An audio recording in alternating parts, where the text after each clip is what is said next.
So in the previous lecture, what do we have learned? So in the previous lecture, we studied macroeconomic relations, right? So essentially we study what determines C and what determines I, right? And remember in this module, what is the goal of this module? So the main goal of this module is trying to understand what determines GDP, right? And then so essentially we're going to take a stand like supply and demand. This is very similar in microeconomics, right? But then so when we study the aggregate supply and aggregate demand, it may be a little bit different. Okay, so in the last lecture, so we have start the first part, which is we understand so what determines C and I. The reason why we study C and I is because they are important component in aggregate demand. Okay, let me just repeat. So we have Y equal to C plus I plus G plus NX. All right, so we are going to talk about this later. So this essentially goes to policy. Okay, and this net export usually is very small. It's not, it doesn't necessarily means it's not important. It's just relatively small. For the US, it's less than 10% or in single digit, and usually it's negative, right? But if you look at different country, it may matters a lot. Say, for example, if you look at Saudi Arabia, right? So they export lots of oil, right? So it's different. But in general, for most of the economy, so we are going to focus on those first three, and this G goes to policy as we are going to discuss later, and then we're going to focus on C and I for now. And also C is important in the sense C over Y is close to 70%. And I, even though in terms of magnitude is small, but as we studied in last class, it fluctuates. It not only fluctuate, as we are going to see today, is a leading indicator to the direction of our macroeconomy, right? So that's very important. That's why we studied those things. So basically, so when we look at this equation, or more specifically, we look at those things, we focus on demand. And like we did in microeconomics, when we study supply and demand, in either case, we took price as given, right? Not only we took a price as given, when we studied demand, we took supply as given. And then when we studied supply, and we took demand as given, right? So that's how we do the business. But at the end, we are going to bring everything together. So demand affects supply and supply affect demand, and then so jointly give you the price, but essentially it's an equilibrium. So logic is very, very similar, or the methodology is very similar. The difference is the substance. It's slightly different. All right. So that's kind of how we do business in this module. Now we are going to in this lecture. So this follow up from the previous one. So we are going to study a aggregate expenditure model, but essentially this is aggregate demand. This aggregate demand, like I just explained to you. So we are going to take the following assumptions, but there are more. Number one, price or price level is given. Number two, supply is kind of given. Not only given, supply is very passive in the sense, so you demand how much, I'm going to supply how much. But in reality, it's different. Reality different, right? So the supply usually is going to depend on the demand. But for now, we just isolate those things, says, okay, supply is very passive. I'm going to supply or produce how much you're going to demand. And there's a here, so essentially what we're going to study is, we are going to study, so if the income change, how the demand is going to change. But income, as we studied in the earlier chapter, so essentially is what? Income essentially is GDP. Income essentially is supply, right? Because there are three approaches. Look at GDP. Let me write down GDP. There are three approaches. One is expenditure. On the far right is product. In the middle is income. So those three are equal to each other, because each dollar spent goes to somebody else's income. right? And then so expenditure coming from where? Coming from what you produce. And finally, so the product income, the equivalent. Why? Because all things you produce, you're going to sell. And then all the income, all the proceeds goes to what? Goes to somebody else's income. Because you have to pay for what you used. And the firm eventually owned by somebody. Now, those three are the same. And then so in this chapter, what we're going to do is we're going to look at, okay, so if income change, how your expenditure change. But essentially it's demand. Right, expenditures demand, how demand change, or in a very crude way, say, okay, so if the supply change, how the demand change, right? So in a very crude way. Okay, so this is what we're going to study on two topics in this lecture. First, we study how the inventory adjustment process move the economy to a new equilibrium. Okay. Secondly, so we're going to study so why investment spending is considered a leading indicator of the future state of the economy. Right. So everything is going to focus on the inventory adjustment or investment. Right. Let me just briefly explain to you the story I just heard from the media. Okay. Bloomberg. So this is a TV station, or this is like financial news company, right? So Bloomberg interviewed, I forgot her name. So she's the CEO of GM, General Motor, right? So, and asked her a lot of questions about, say, for example, they focus on the EV, focus on the company's outlook, stuff like that, right? But then there's one thing is relevant to us. And so Bloomberg interviewed her and ask her what is her expectation about the sale next year. Again, so remember, this is only a small business. This is like a one business. But so whatever her answer has implications to the aggregate economy, because this company is a representative or representing many other similar companies in the industry and in the broader economy, right? Okay, so this is what she answered. She said, so for the moment, so the sale is kind of low. The production is kind of low. And why? Largely because of the supply chain, because of shortage of the semiconductor chips, because usually the modern cars, you need many computer chips, right?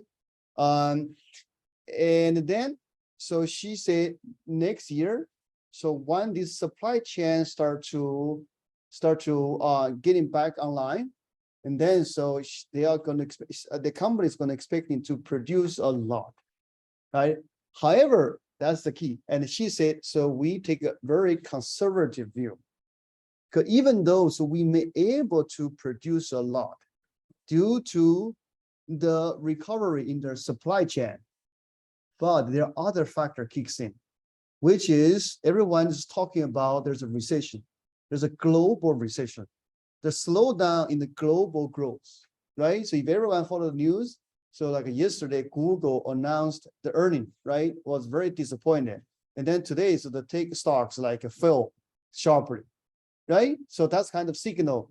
Okay, everyone expecting the economy is going to slowing down. But then, so you can see, so let's focus on what the CEO of GM said.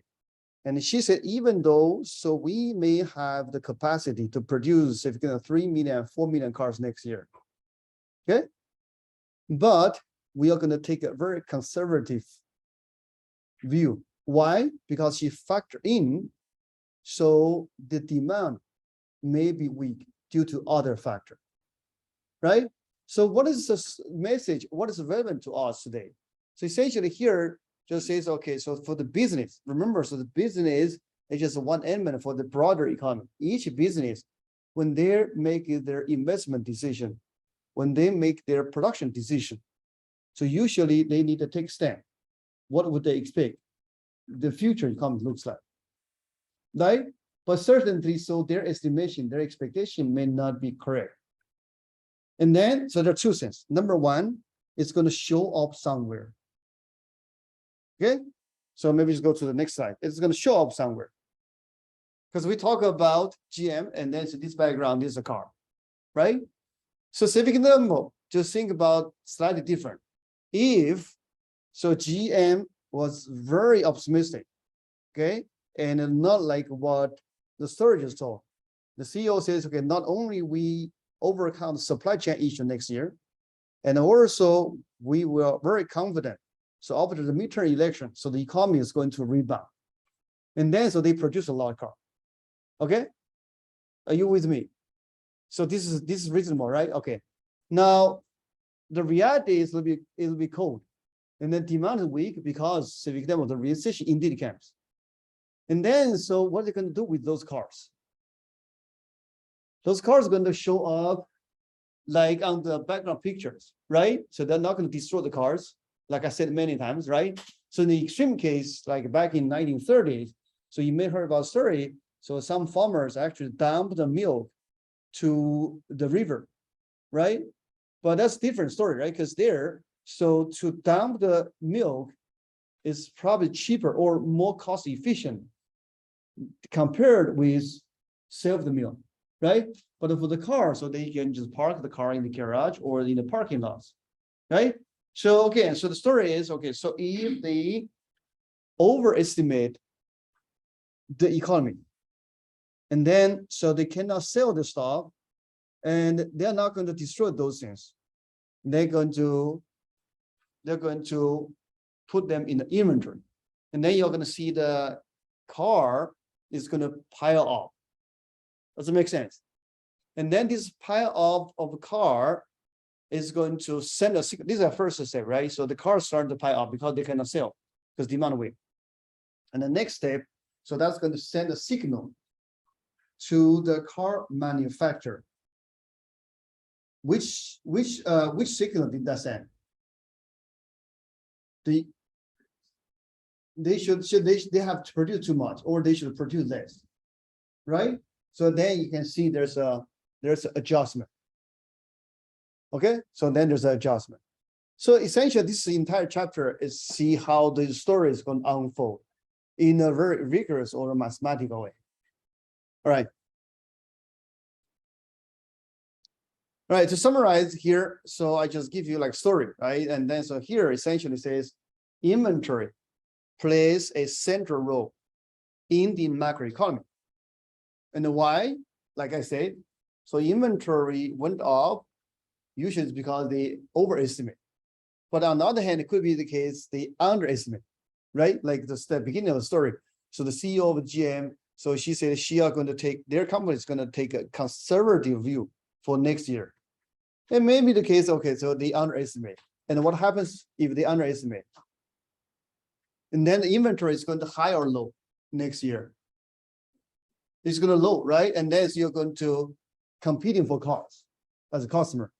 And similarly, it's going to send a signal to GM says they underestimate, they should produce more. In either case, so you can see they just look at the inventory, okay? And then they're going to tell the direction of the economy. That's why economists, particularly macroeconomists, pay close attention to changes in firms' inventory, right? Now, we made a few assumptions throughout this chapter. It's just to simplify, okay? But those assumptions won't hurt the analysis. These assumptions were made to simplify the analysis, right? First, so we say change in overall spending leads to changes in aggregate output. That's as I said at the first slide. So supply is passive. In some sense, the supply is kind of take as given. Okay, I just produce how much you need. But reality is different, right? So this is simplified. But in the next chapter, we'll bring back supply online. Okay. Second, interest rate is fixed. Interest rate is very important, in particularly for macroeconomy, right? Just think about households. Interest rate is going to reflect into mortgage rate, right? And for business, interest rate is going to reflect into the borrowing costs. So essentially, interest rate is what? It's price. And here, essentially, we just take price as given.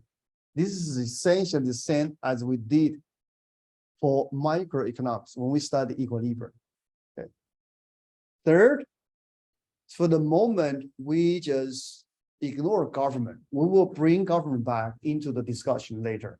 Okay. As a matter of fact, governments play a central role, and in particular in modern economy. Lastly, so we assume away import and export, as I just mentioned, because it's very small. Not only very small, and this is something you can basically out of your control, right? But yes, you can do something, but in general, you really cannot. So the only way you can do it is to change your exchange rate. Okay, so it's just say, for example, you just make your currency cheaper, and then so you can sell your goods cheaper. So that actually this is what Turkey is doing. Okay, but in general, so most countries they don't want to do that for other reasons. Okay, so in that sense, so the import and export in a lot of senses not much you really can control, and the magnitude is small in terms of total GDP. Okay, to simplify, we ignore this or assume this both zero. Okay, and in the future we will relax that. Okay. Any questions so far? Okay, now let's look at the equation we have studied earlier. GDP equal to C plus I.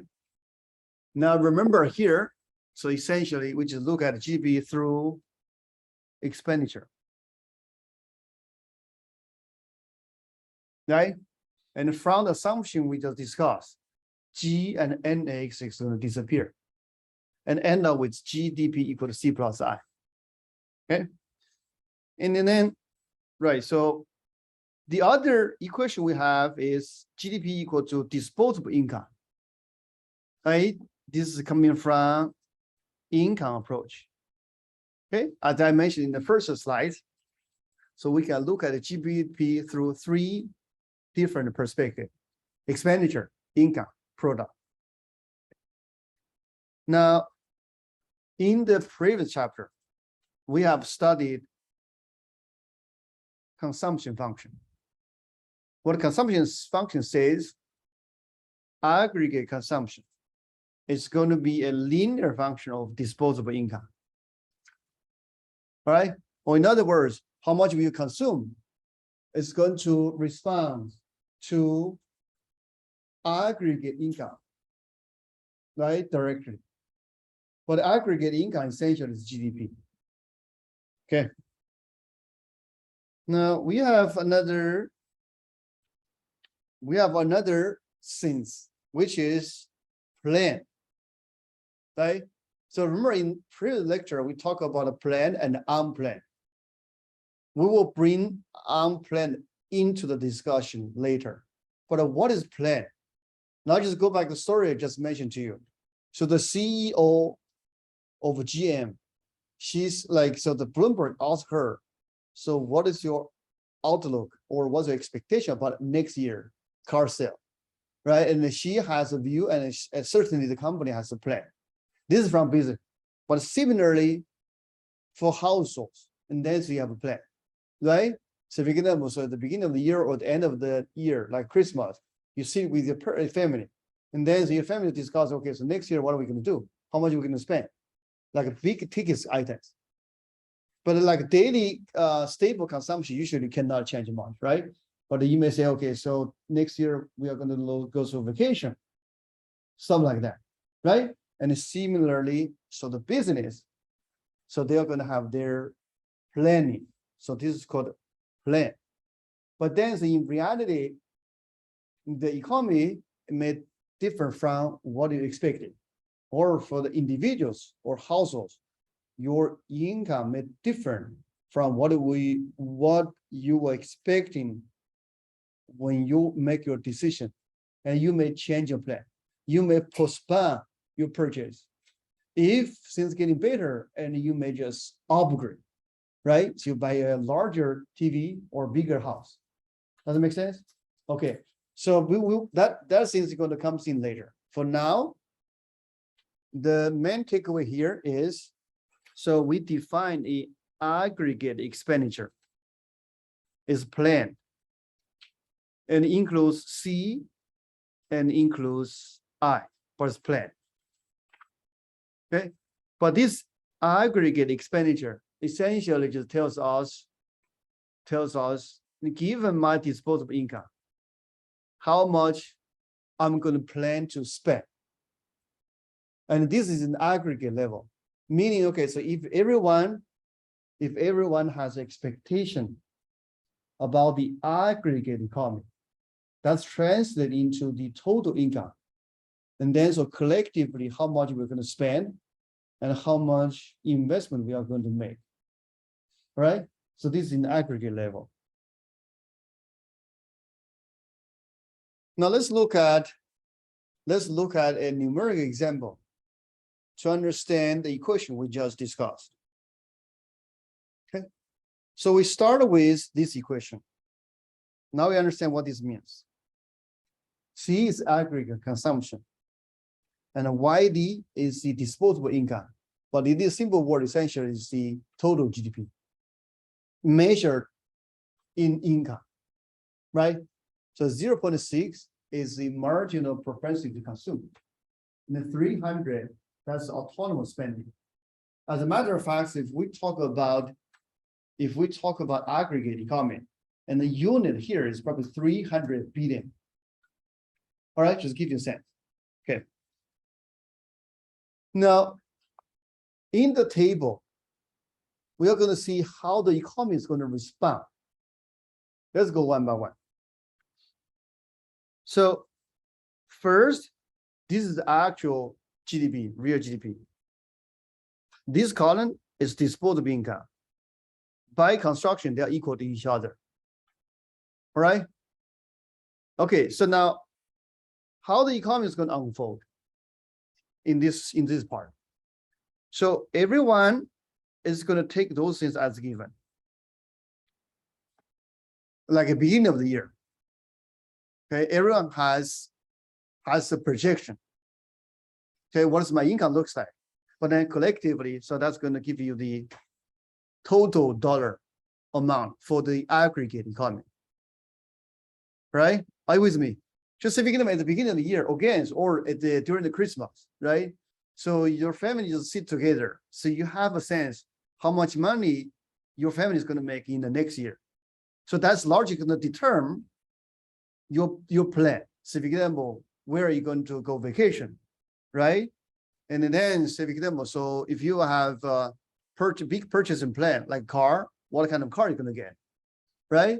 So if you have, say for example, you have 100,000 total income next year, you're probably not going to shopping for BMW, right? But on the other hand, so if your family is going to expecting 200,000 next year, and then so you're probably happy to shopping for a BMW. Does that make sense? But similar for the business, right? If the business says, okay, so next year, so we are going to have lots of customers, we are going to like to have lots of revenue.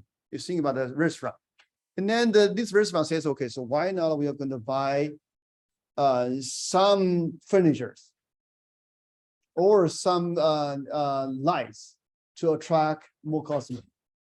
Does it make sense? Okay. So, but what is the actual number? No one knows, but that's exactly we are trying to find out. Okay. But anyways, we take those number as given. Okay. And then, so we are going to have our plan. Right? So what this means? So you say, okay, so if we are expecting zero income next year, so we must spend, right? We already expanding the last lecture. So essentially, this is from borrowing, because you have to survive, right? Regardless of what happened. Okay. On the other hand, so if you expecting you make lots of money, and then this is your consumption, right? But in any case, so this column essentially is going to characterize by this equation. And then from previous lecture, we have looked at the US data, okay? And throughout history and find out this equation. But again, sometimes this changes, right? From year to year, from decade to decade. But in general, so this is a good equation to characterize the consumption behavior. Okay, right, let me erase here. So again, we take these as given, and then so you have your consumption plan. But similarly, you have your investment plan. For households investment, think about like a big ticket purchase, like a car, house. For business, so then you decide to how many machinery you're going to buy, furniture, new house, new buildings to build, so on and so forth, right? But for now, we just say, okay, investment is fixed to simplify, right? Okay, and then with those as a preparation, we end up with aggregate expenditure plan. Okay, so this is how we end up with this last column. Now, let's think about. Two questions. There are two questions. Question number one, what would be the equilibrium? Okay, and then number two, are related, and maybe it's a more straightforward question or maybe inspiring question is, what happened if we away from equilibrium? But for the moment, you don't know what's equilibrium yet. Maybe let's just look at some random number. Say for example, if we are here in this row, okay, what does this means, and what would happen next? To understand that, first look at this row. That just means what? People expecting the total income is going to be 1 trillion. And keep that in mind. And then, so we are going to have 900 billions of consumption plan. We have 500 billions of investment plan. And then, if everything goes as planned, the total expenditure will be 1.5. Now remember, so this $1 trillion of disposable income also means we are going to produce $1 trillion of goods and services. But in reality, so you're planning to spend 1.4 trillion. Now, can anyone tell me what would happen to the real economy?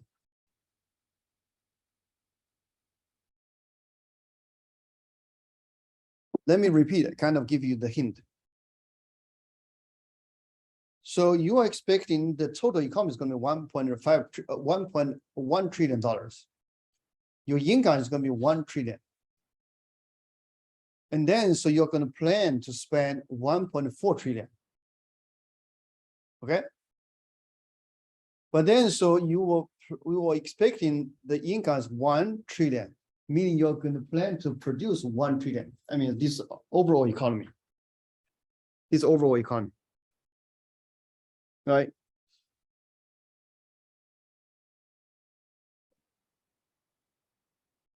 Yeah, so we are here, no?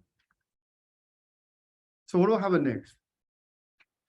So you plan to spend 1.4, but you only produce 1. What will happen next? I'm sorry? Yeah, from household side, yes, could be the borrow. But then, so what signal is going to send to the production side? I was thinking, did we overestimate or we underestimate? You were estimating, so the demand is 1 trillion. Sorry, you were expecting the income is 1 trillion. And then you produce 1 trillion. But then, so the demand is going to be 1.4 trillion. Do you underestimate or overestimate? You were very conservative. Okay, if you were very conservative, and then think about inventory, and think about like car sales, the cars in your garage is going to go very quickly or very slowly.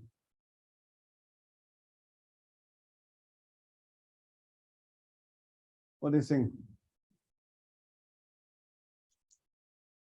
Very quick. Okay, So then just means, okay, so your inventory is going to run low very quickly. Okay, and then so this link to the concept we discussed in previous lecture. So that just means, so you have a decline in inventory investment. And then later you're going to see, so this just means the unplanned inventory investment is negative because you started low. And why it is low is because you underestimate, you were too conservative because you were expecting the income is 1 trillion and you produce 1 trillion. But given this 1 trillion income, people is going to spend 1.3 trillion, sorry, 1.4 trillion. Okay. But essentially that just means, so you very conservative. Send a signal, you must boost up your production. To what? To satisfy the need. Okay. So then that means we are going to move to this direction. Does it make sense? Or maybe just put it here. So because that's we're going to focus on demand. So we are going to move to this direction. Okay.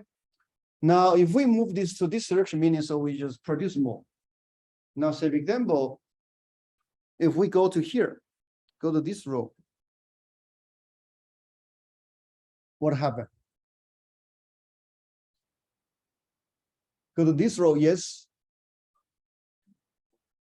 You overestimate, exactly, thank you. So how we overestimate? So we go to this row, and then you were expecting, so income is going to 3.0 trillion, or you produce 3.0 trillion, generate 3.0 trillion income. And with this 3.0 trillions of income, the total economy is going to spend 2.6 trillion. And then so apparently, so you're overestimate, and then your inventory is going to pile up. Like think about the car, right? So you produce 1 million car, and it turns out the people only willing to spend to buy 800,000, given the income they have, right? And then so your inventory is going to pile up. So that's going to send another signal to the business, meaning you overshoot. And then so you're going to move to this direction, right? And can anyone tell me when will the economy stop to move or stop to adjust in terms of GDP?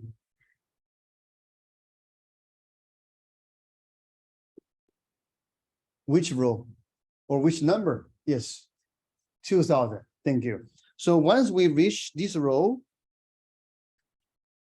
and we good, right? So we are exact, right? So we were expecting 2 trillions of income coming from $2 trillion of goods and services we produce.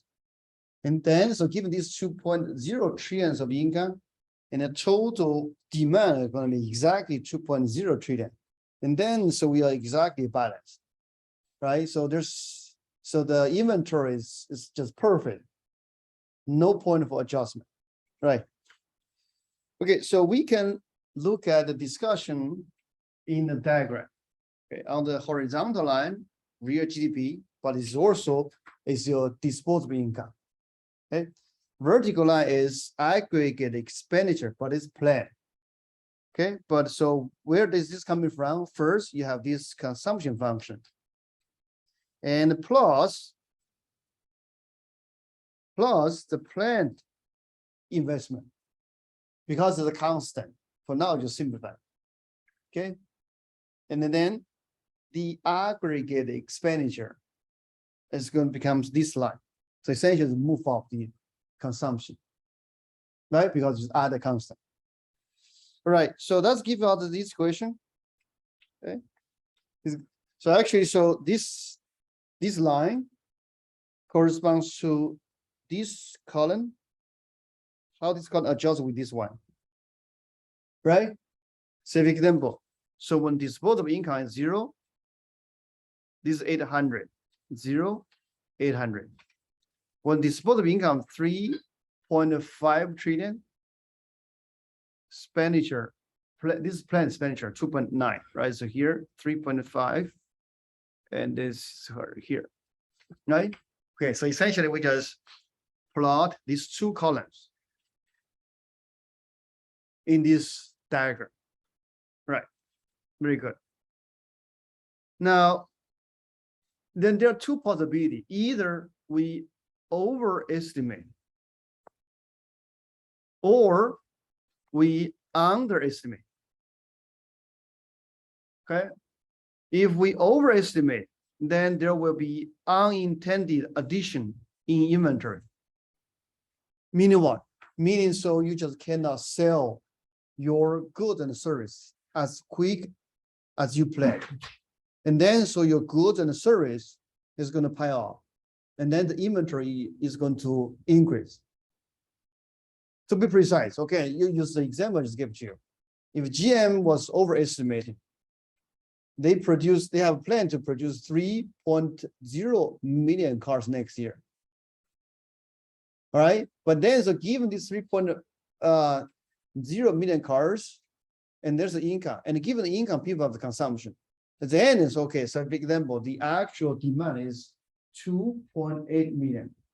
They are left in they will left with they are going to left with 200,000 cars, right? So write down. So if you're not familiar with the number, because the example I give to you is if they were planning to produce 3 million, the demand is 2.8 million.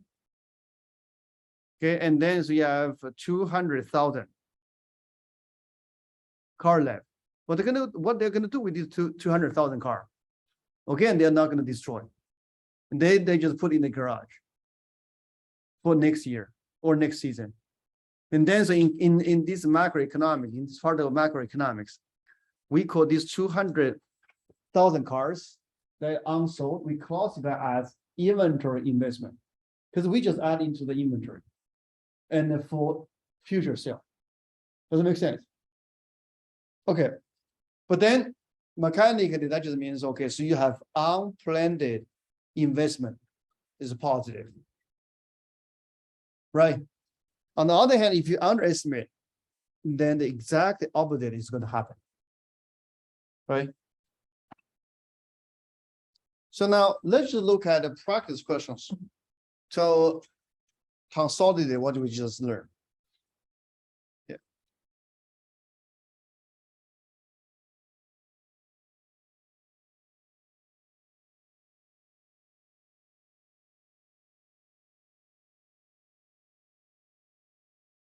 Suppose the planned aggregate expenditure is 500, but the real GDP is 600. What this means?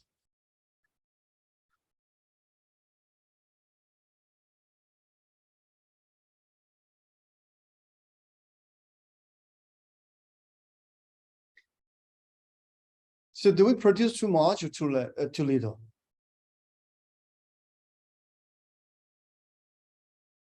We produce too much, right? Because we produce 600, but the expenditure is only 500. And then what happened to the inventory? Increase, right? Because you cannot sell your stock. So that just means it is correct, right? So there's unplanned increase in inventory. And this unplanned inventory increase coming from the overproduction.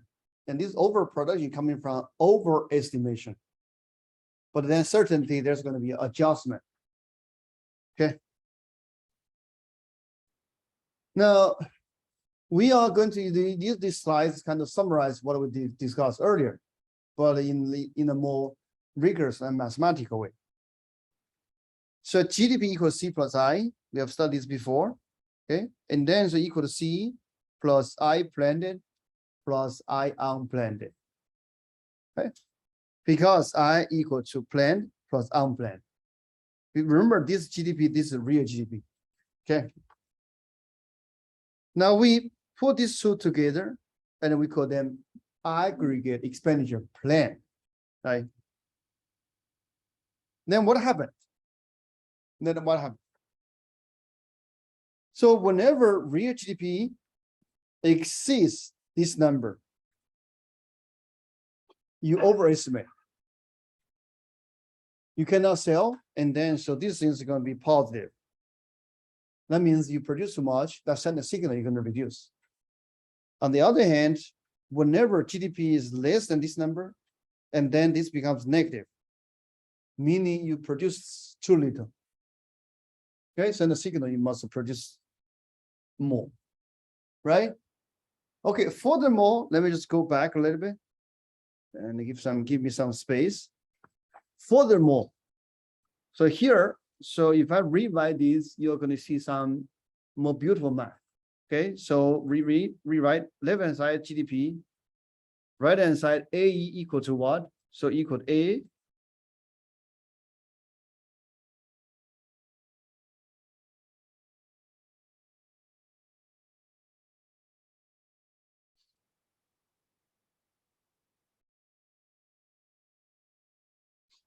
Right? So here, so basically I just rewrite this as these two, and then rewrite this C as this, right? So this is C, and this unplanned, and this two equal to AE planned, and then plus I planned, right? Now, furthermore, YD essentially is what is GDP, right? Now we end up with the last one, GDP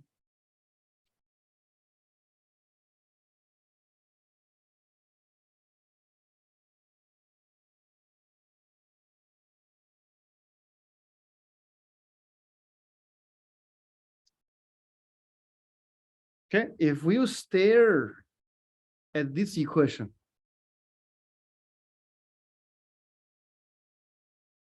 what would you discover? Because think about pure mathematically. What would you discover? So isn't that this equation is going to give you the solution? Because there's only one unknown, which is GDP, right? And only one equation. You have a unique solution mathematically. So this mathematically just tells you, okay, so what determines GDP? But again, so here we focus on demand side, because we say, okay, so for supply side, passively produce how much you demand. That's why we just substitute everything in terms of GDP. Otherwise, you need to separate demand and supply. Does it make sense? Okay.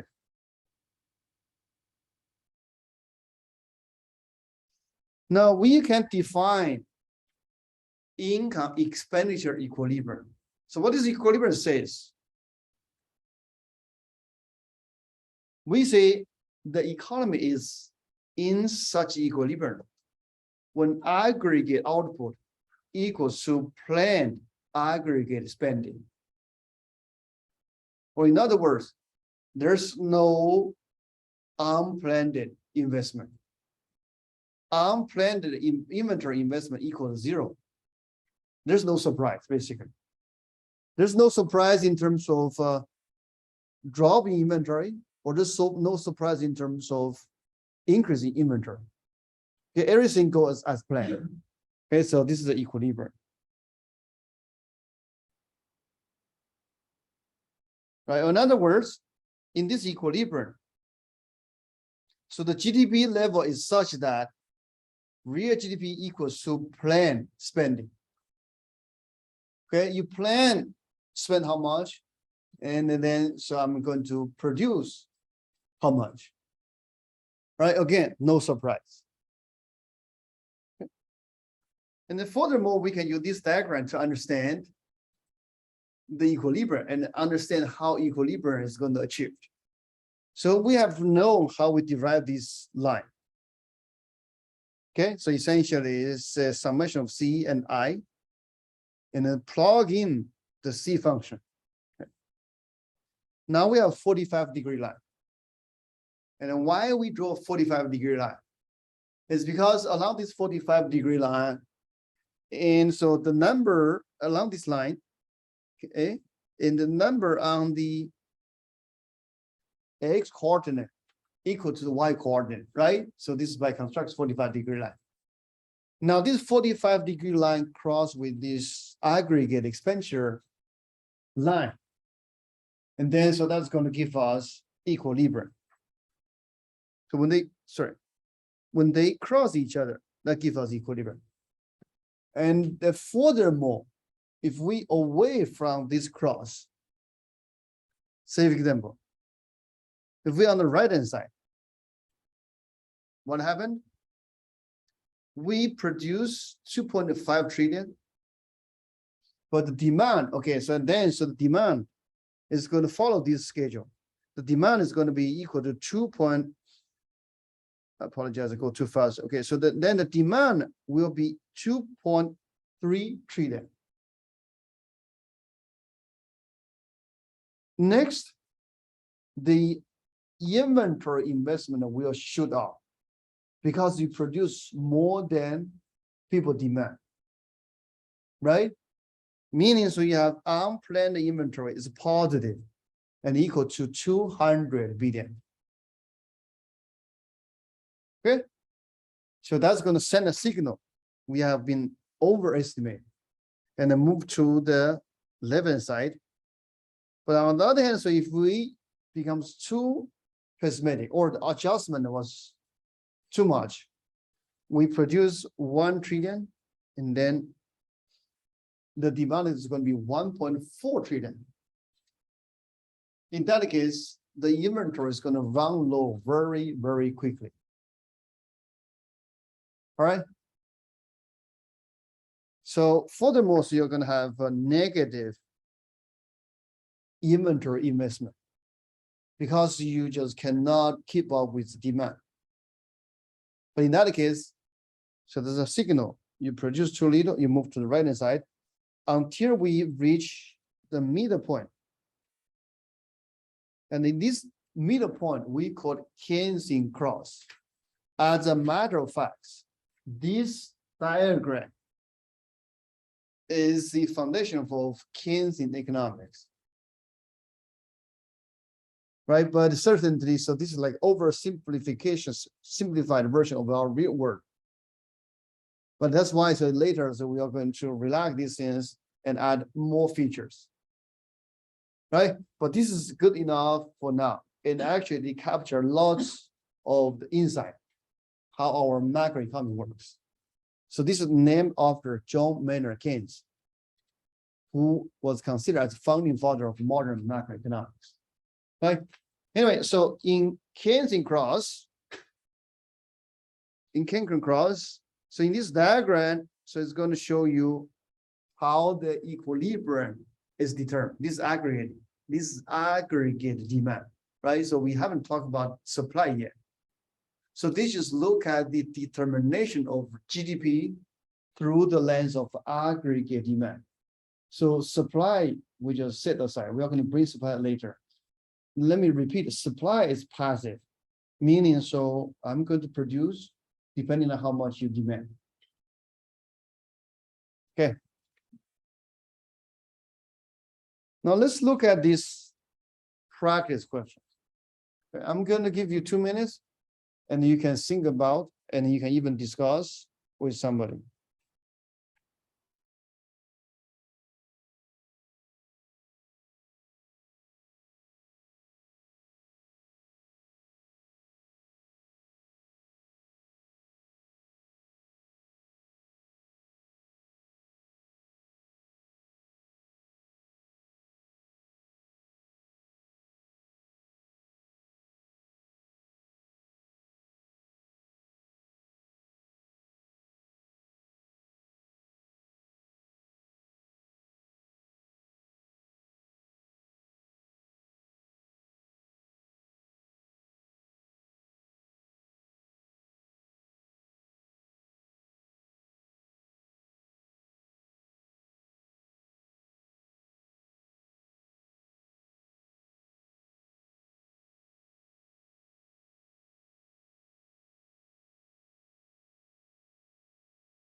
Okay, let's look at A.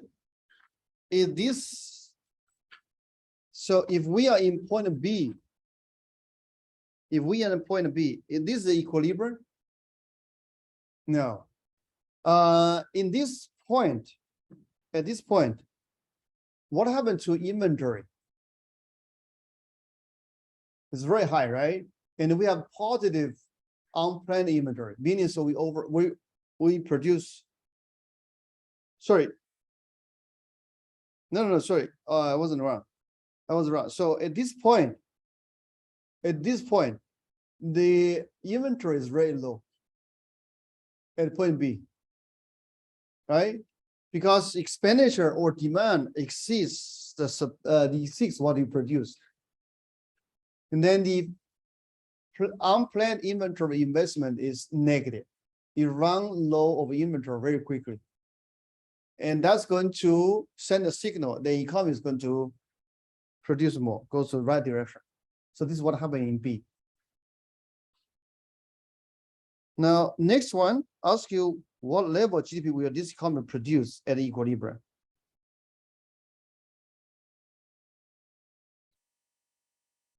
Which level? Yeah, at the point C, the level is Y2, right? The next one, at what level GDP is unplanned? GDP, what level of GDP?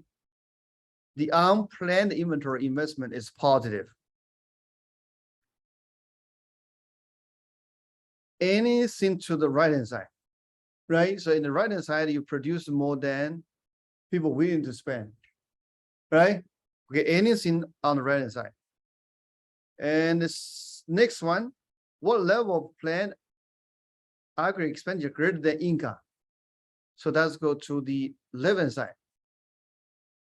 Okay, and furthermore, in the left-hand side, so now the unplanned inventory is negative. Okay, so the answer actually is in here, so you can read more carefully, but I think I will expand this in details. Okay, all right. Next, so we understand this model, right? So next we are going to look at multiplier process and inventory adjustment. Okay. So here we are going to ask a hypothetical questions. What will happen when there's a shift of the planned aggregate spending line? And then what can cause this planned aggregate spending line shift? Usually, there are two sources. First, there's a change in interest rate. So the interest rate essentially is the price. Like say, for example, right now the interest rate increasing over time, right? So recently. So if everyone pay attention to the mortgage, it actually indeed it increased from like around 2 or 3% last year or 2 years ago. Right now it's close to 7%, right? And so what that means, so if you have $1,000 of budget per month to pay for mortgage, and then last year, so you probably can borrow 400,000.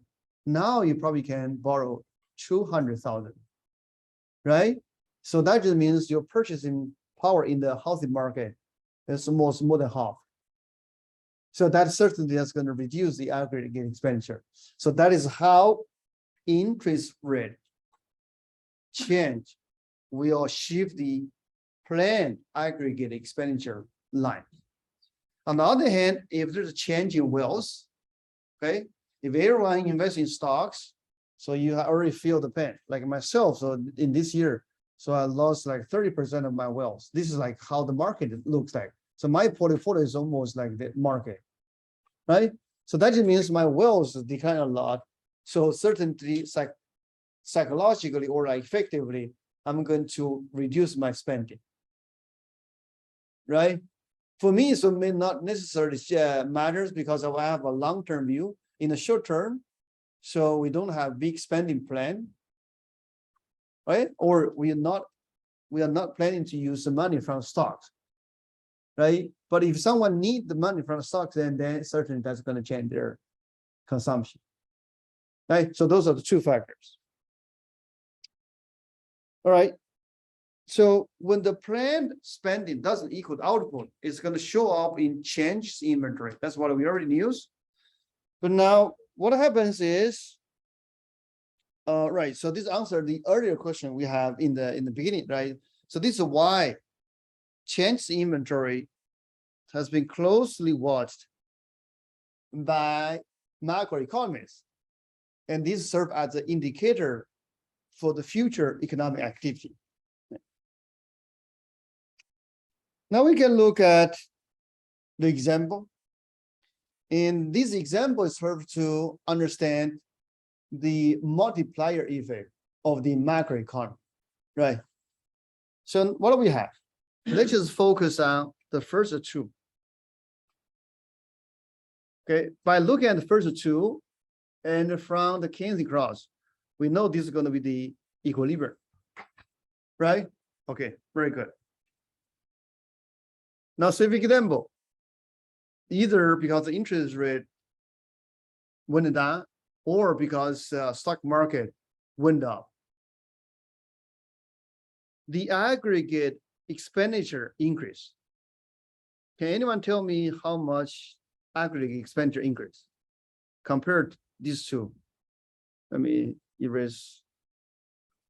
Comparing these two, the aggregate expenditure increased by how much?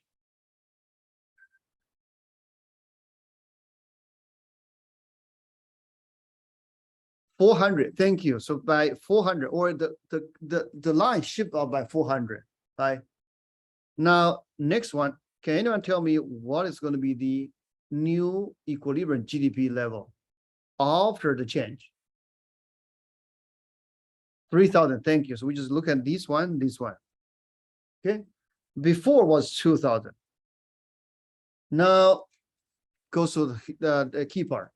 So the aggregate expenditure increased by 400, but real GDP goes up by 1,000. This is 1,000 billion. And this is very similar to what we discussed earlier, right? So there's a multiplier, right? 400 increase in spending leads to 1,000 increase in total GDP or total demand at the end. Why? Exactly because of the multiplier. What is the multiplier? Because everyone are connected. So if I increase spending by 400, that goes to somebody else's income. And then, so this somebody else is going to increase spending. And then so on and so forth. That's translated into a larger increase in GDP compared to the increase in spending, or sorry, the aggregate expenditure, the planned aggregate expenditure, right? Okay. So yeah, here, so this summarize, sorry.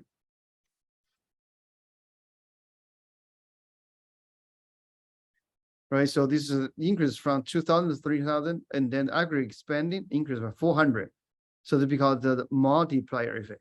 Now in the graph, how the multiplier effect works. So this is the original one. Okay. Now we increase. Okay, and then the equilibrium move from E1 to E2. Right? So to help you understand, just imagine if this line is not as don't have a slope over, if this line is like exactly a horizontal line, what would be the increase in GDP? If this line increased by like move up by 400, what would be the increase in GDP?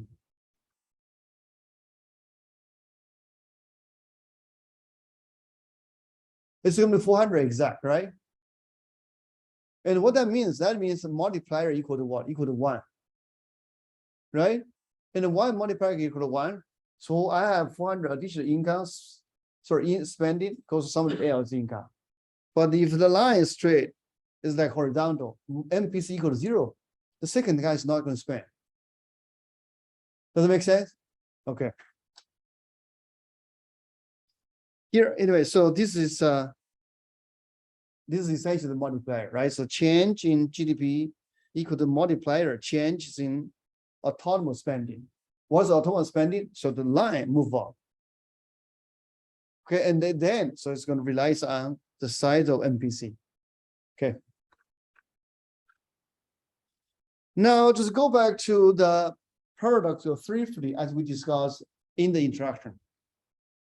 Right. So what's the paradox of thrifty? In some sense, it's similar to in some sense to here, right? So we just go to other side of story. So if instead of move up from here to here, so if then we move from here to here, we goes down, right? And usually this happens when you are expecting the economy becomes weak. You don't want to spend. But now suddenly, so this is going to have a cascading effect, right? So this is paradox of thrifty. From your point of view, it is rational to cut spending. But then this cut of spending is going to translate into a real issue to the aggregate economy. This is what we call the paradox of thrifty. Right. Okay. All right. So this is what the multiplier looks like. Okay. And then so I'm going to wrap up this chapter by showing another case study. Okay. So in 2009, as we knew, so there's a great recession, right, or financial crisis. And for GM, so they have so they also suffer, right? Let's look at it here. So the automobile sale declined quite significantly, right? Almost like 40 to 50%. Okay. And certainly, so GM has its own managing problem, right? So that can be show up earlier. So there's like a gradual decline in the sales. But if we look at this time period, and so you can see, so the GM's problem is not their own problem. GM's problem is partially coming from the aggregate economy, because the demand's weak. Why the demand be weak? Because everyone's losing their income, right? So again, this is like another case study show you. So our economies, they are organically connected. But that also explains on why back in 2008 and 2009, the government decided to bail out GM for two reasons. Number one, GM's problem is not completely their own problem. Number one. Number two, if the government help GM, it not only help GM, this company, it's going to have a spillover effect. Why? Because if they help GM and then their employees keep their jobs and then they keep spending. Remember, GM hire a lot. Not only GM hire a lot, and then there are many other industries serve the employees of GM, right? To summarize, our economy are interconnected. So there's a multiplier, right? Let me stop here. Thank you for your attention.